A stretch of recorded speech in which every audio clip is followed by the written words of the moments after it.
Hi everyone, I'm here with Ana Zaharia, and we are just talking about things that matter to us and we think matter to you as well.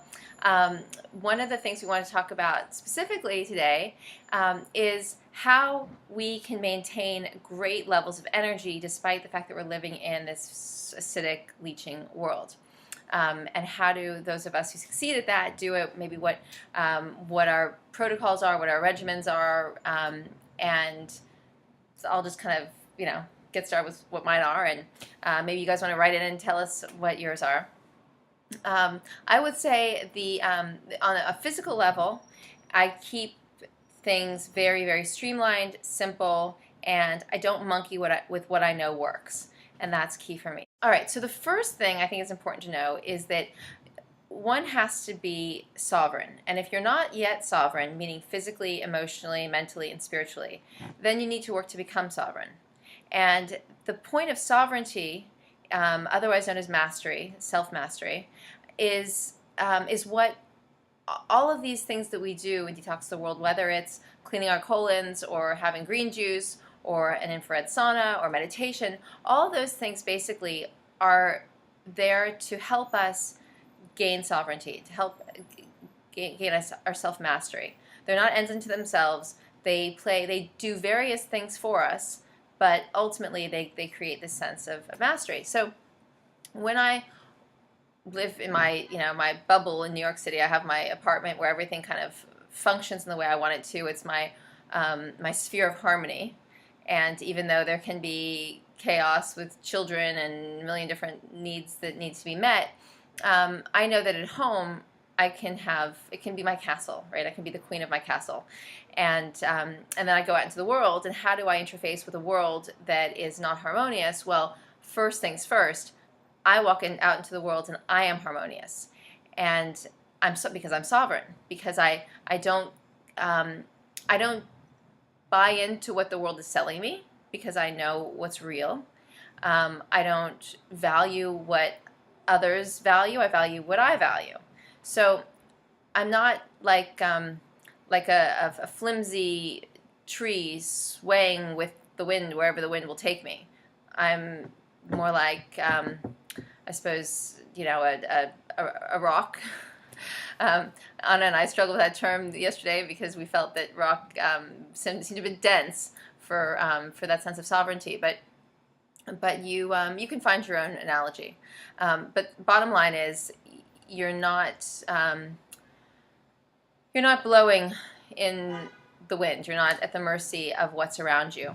There are a million things you can buy into within a block of leaving your apartment in New York City, and basically what needs to happen is you get to the point where you can pass by any one of these things, whether it's it doesn't have to be something that someone is actually literally selling you on the street. Those things are the obvious things.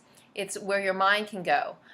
Maybe you see someone who's better looking than you, and you think, oh gosh, I'm not worthy, or wow, they're wearing something that I wish I could find, or I wish I could have, or I wish I had children. You see somebody walking around with children, or you wish you had a job because you see somebody who looks like they have a job. I mean, it could be anything. It could be something that speaks to your sense of insecurity, your vanity, your childhood sort of issues that you haven't sorted through.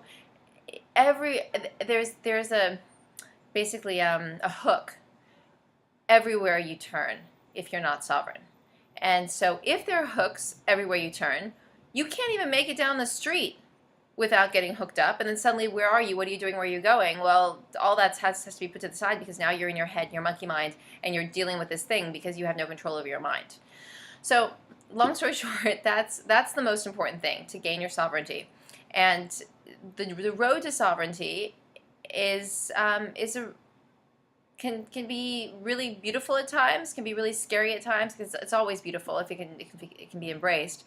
But whether you're in a place that feels good or doesn't feel good, if you're on the road to sovereignty, you're exactly where you should be, and you should be proud and happy that you're there. In terms of Tools. Thank you, Anna. keeping me on track. What are our tools and why do we use them? All comes back to sovereignty once again.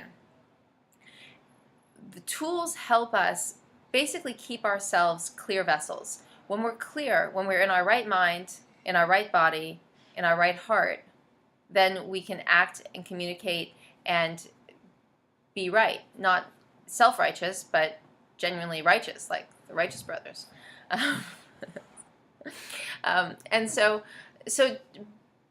being clear and being in our center promises that the things that we do are going to be good for all, for ourselves and for all. So they're going to be life-generating.